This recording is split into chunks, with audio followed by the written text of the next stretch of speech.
el concepto de salud ha evolucionado y ha cambiado significativamente a lo largo del tiempo, ¿no? Eso nos queda, por cierto, muy claro.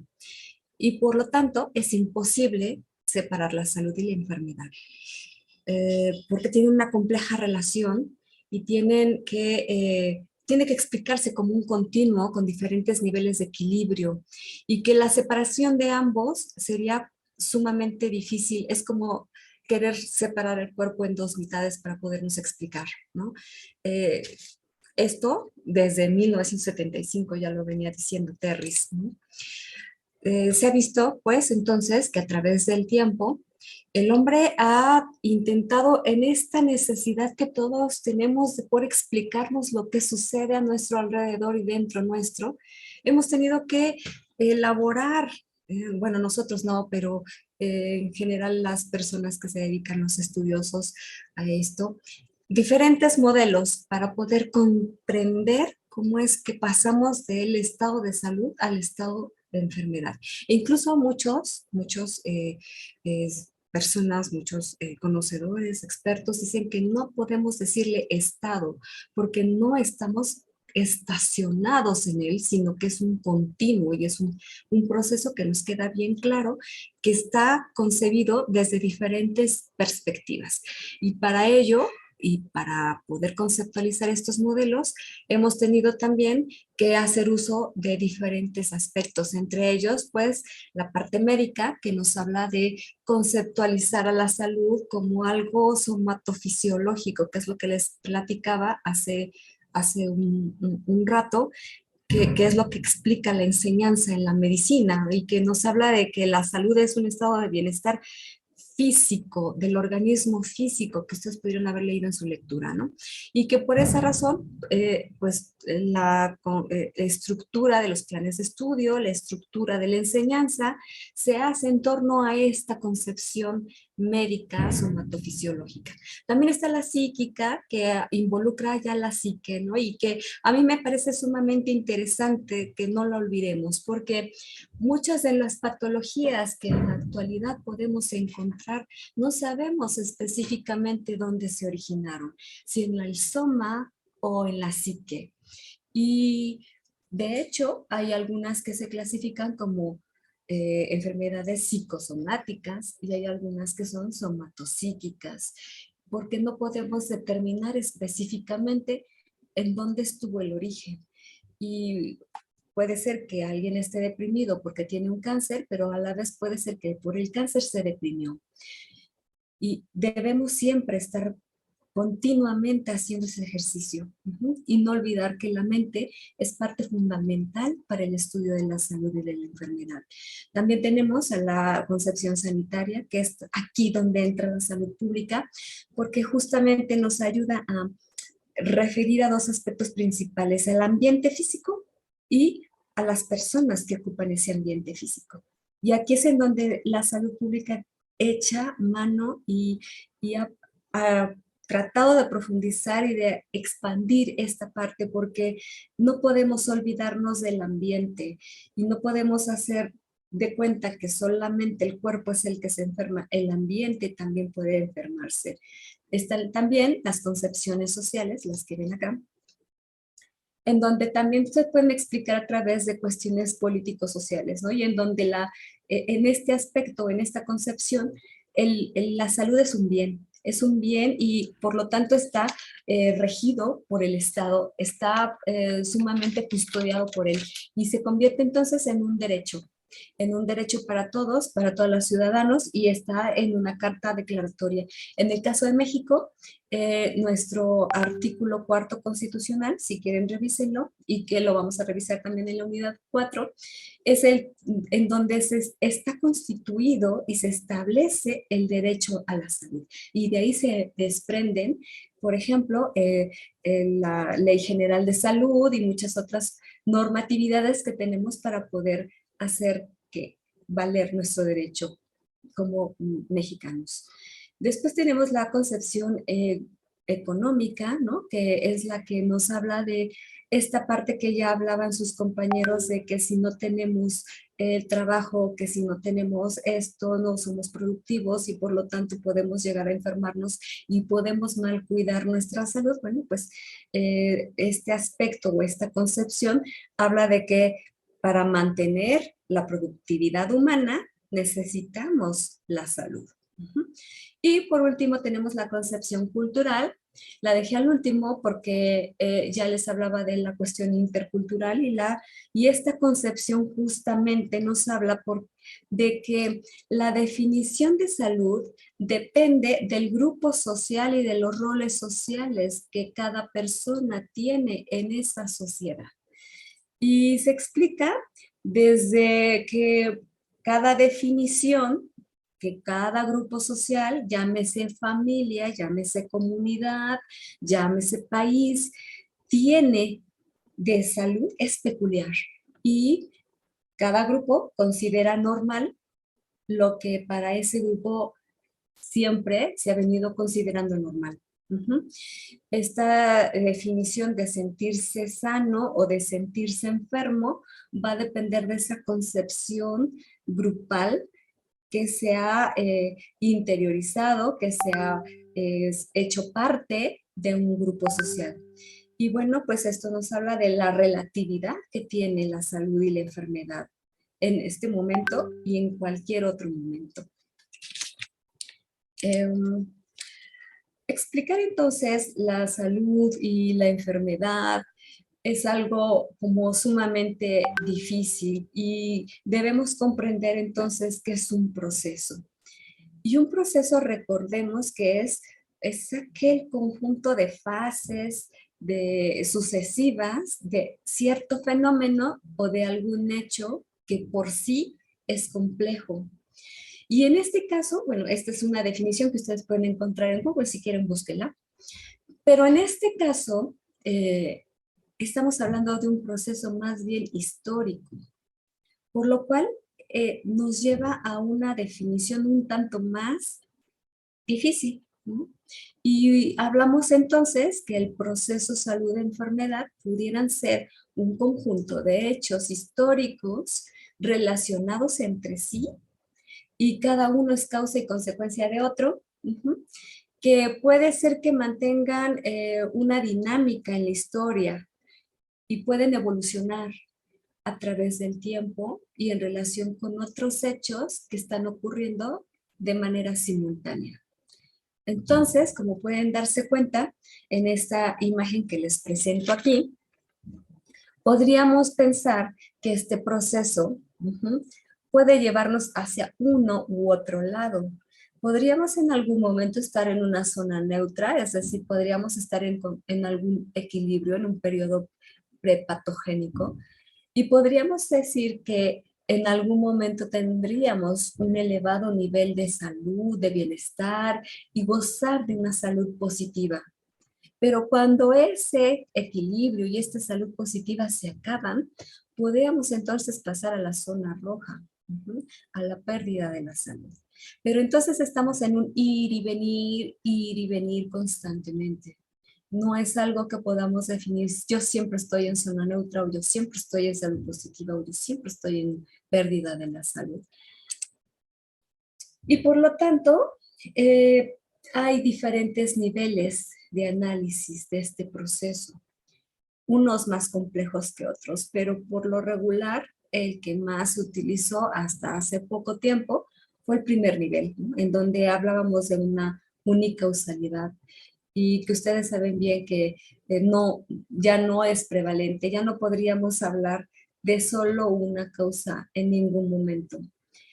Cuando veamos riesgo y veamos cómo están relacionados algunas cuestiones del riesgo, vamos a ver el causalómetro.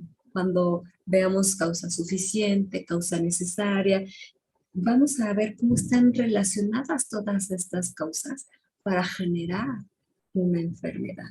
Pero en el caso de los niveles de análisis, pues el que tratamos en la actualidad de utilizar es el tercero. Buscar justamente todas esas causas y determinantes, hacer esos estudios más cualitativos, no tanto o sea, no necesariamente cuantificar tantos enfermos, tantos contagiados y tantos muertos, ¿no? O tantas camas ocupadas, no. Más bien algo cualitativo. ¿Cómo se enfermaron? ¿Qué determinó esa enfermedad? ¿Por qué? ¿Con qué se relacionó? ¿En qué medida? E ir separando las causas para que entonces podamos buscar una explicación y desde luego encontrarla, ¿no? Durante siglos, pues la enfermedad fue concebida, la salud fue concebida como ausencia de enfermedad, pero entonces tenemos que ver que la OMS agregó su concepto y esto nos abrió el panorama para involucrar la parte social y la parte psicológica y hablar de un desequilibrio para la generación de una enfermedad.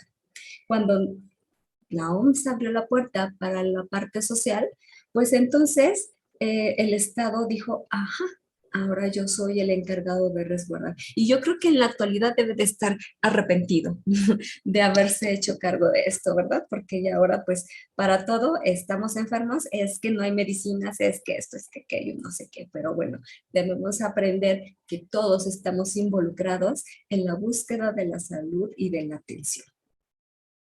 Y bueno, pues el Estado se vuelve el protector, pero para la salud pública, hoy, hoy por hoy, la salud se entiende como un recurso para la vida. Uh-huh. Y por eso les decía, tenemos que ver primero toda la parte histórica para poder entender por qué para la salud pública se convierte la salud en un recurso para la vida. Y es así que se convierte porque para la salud pública implica la capacidad para mantener un estado de equilibrio apropiado a la edad y a las necesidades sociales. Y lo que en la antigüedad a lo mejor, ¿no? Pensáramos que esto sería un estado de salud, a lo mejor en la actualidad lo vemos de forma diferente, ¿no? No necesariamente con esa imagen, pero podríamos conceptualizar que quien tenga ese recurso para la vida, quien esté en ese equilibrio de acuerdo a su edad y a sus necesidades sociales, podríamos decir que se encuentra gozando de cierto grado de salud. Conocer entonces la salud de los individuos implica necesariamente estudiar todos los determinantes que estén relacionados con el hecho de que tenga o no salud. Desde la biología individual, que ya lo veremos en la próxima semana en la clase de factores determinantes, la biología individual, ¿no? El ambiente, tanto los servicios de salud y principalmente los estilos de vida. Y les voy a dejar una frase por ahí como para que la vayan pensando. Los factores biológicos genéticos, principalmente, cargan el arma, pero los estilos de vida tiran el gatillo. Uh-huh. Entonces, podemos tener un montón de factores involucrados en nuestra genética, pero si nuestros estilos de vida nos marcan el camino hacia que los disparemos prematuramente, la enfermedad va a aparecer sin lugar a duda.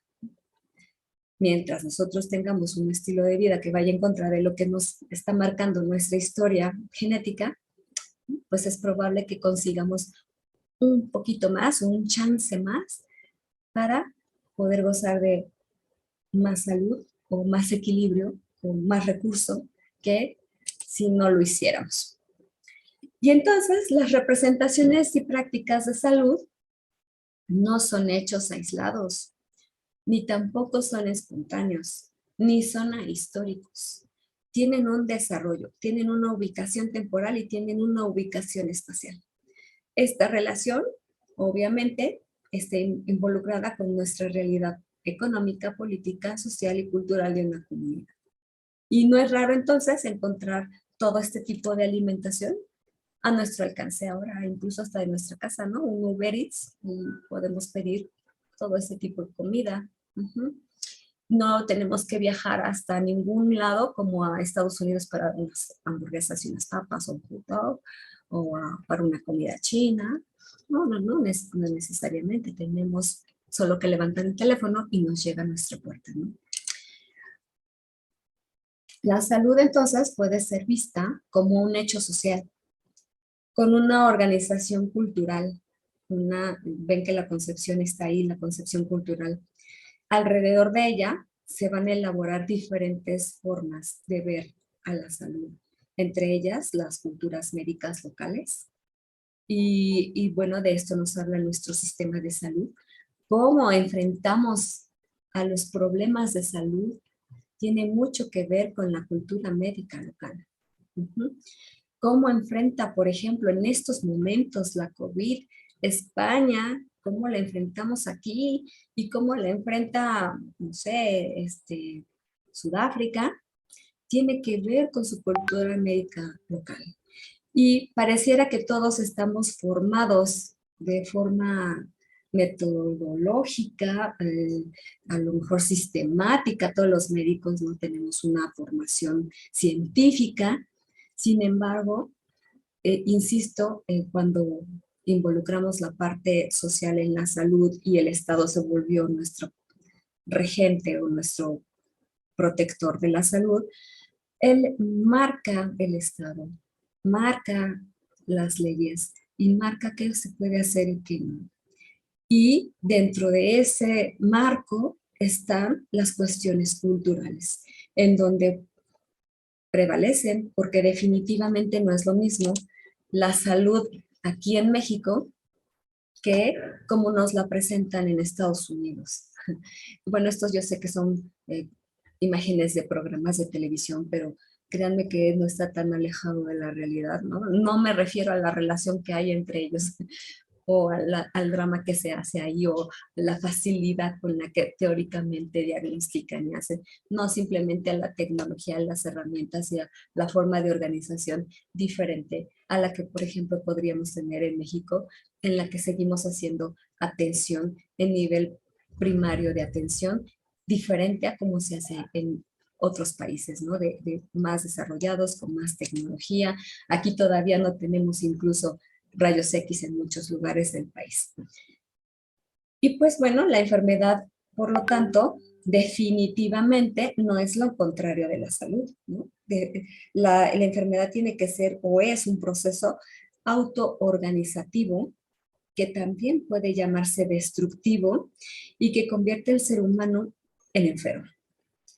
Eh, cuando se enfrenta una persona sana a un desequilibrio y a un agente causal y a un ambiente inadecuado, y este agente causal, llamémosle porque está de moda SARS-CoV-2 o Micron BA.2, bueno, pues entonces el cuerpo empieza a generar las defensas, a autoorganizarse, a cambiar el sistema y entra en choque. Y entonces empieza la fiebre, empieza la tos, el dolor de garganta y el malestar general. Porque se está autoorganizando otra vez. Y entonces nos ponemos en el proceso o en la parte de la enfermedad. Por lo tanto, la enfermedad es un proceso biológico y es un atributo de la vida misma. Nadie está exento a enfermarse. Todos los seres vivos somos lábiles en este proceso de evolución y de cambio al que estamos sometidos cada día de nuestra vida. Ya lo dice Robbins, Patología Humana. El cáncer es ubicuo en la población humana. La única manera cierta de evitarlo consiste en no nacer, ya que vivir supone un riesgo. Y esto es un solo tipo de enfermedad. Ustedes imagínense a las que nos enfrentamos cada día de tipo infeccioso, por poner un ejemplo, a las crónico-degenerativas, por tener un mal hábito, un mal estilo de vida, por no hacer caso de los cambios que nos están recomendando para prevenir la enfermedad. Por lo tanto, el concepto global de enfermedad debemos de conceptualizarlo también en tres grandes grupos, así como el de enfermedad. La enfermedad como tal, que es la parte de disease, que manejan en términos de los anglosajones. Y esta es la parte que se refiere a la perspectiva profesional, es decir, a la perspectiva del médico. El malestar o el illness, que se refiere a la perspectiva de la persona que está padeciendo la enfermedad. Y el sickness o el sick role, que muchas personas lo han estudiado y que se refiere a la perspectiva social, es decir, a la parte en donde estamos estigmatizados como enfermos. Por ejemplo, un diabético puede ser que sea diagnosticado como diabético, ya pasó por la perspectiva profesional. Puede ser que no se sienta mal y que para él sea algo como, dicen que tengo diabetes, pero pues yo sigo comiendo de todo, no hay bronca, ¿no? O sea, para mí, el médico me mandó unas pastillas y dice que si no me cuido me voy a poner insulina, pero si yo no me siento mal, ¿por qué razón voy a tomar las pastillas? Y así es, en la familia sabemos que alguien es diabético. Ay, mi amor, mi vida, mi corazón, pobrecito de ti. No, ¿y ahora qué vamos a hacer? Te van a amputar, vas a quedar ciego. Que no te pongan la insulina, porque seguro te quedas ciego. Sí, yo supe de tantos casos que eso pasó, ¿no? Entonces, o bien en el trabajo, ¿no? En el trabajo cuando alguien sabe que está enfermo y, híjole, ya va a empezar a faltar. No, ¿sabes qué? Hay que buscarle todas las faltas que ha tenido y mejor le vamos dando cuello de una vez, porque si no, capaz que se nos pone malo y se nos complica y después, ¿qué vamos a hacer con el trabajo? ¿No? Entonces, se dan cuenta que también la enfermedad se le puede estudiar, pero es importante que sepamos que la salud y la enfermedad son conceptos que están en evolución. Y que son fruto de las concepciones sociales y giran en dos sentidos. Uno, como derecho social fundamental y dos, como un bien intrínseco, patrimonio de cada uno de nosotros. El hecho de cuidarlo, el hecho de poseerlo, la salud es algo que se convierte en un recurso y que por lo tanto debemos tener la sabiduría de conservarla. Porque por ahí dicen, todos nacemos sanos, aunque ahora se ha visto y ha habido reportes en los que ya nacen algunos niños con ciertas déficit en la calidad de sus arterias, ya empieza a haber un poquito de grasa acumulada, no necesariamente llegará a ateroma. Entonces, sí es importante estar al pendiente de lo que comemos cuando estamos, por ejemplo, embarazadas, porque todo lo que hacemos repercute en la salud de nuestros pequeños. Y pues ustedes pueden ver entonces que podemos seguir revisando diferentes concepciones de cómo ha evolucionado el concepto de salud durante, por ejemplo, el siglo pasado. Pero bueno, pues esto seguramente va a cambiar y vamos a seguirlo modificando y vamos a seguirlo cambiando.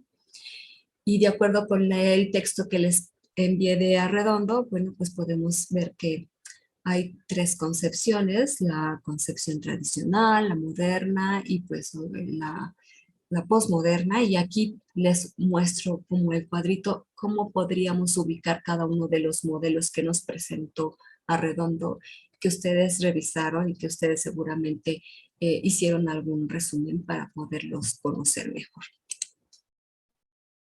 Muy bien, pues hasta aquí el tema.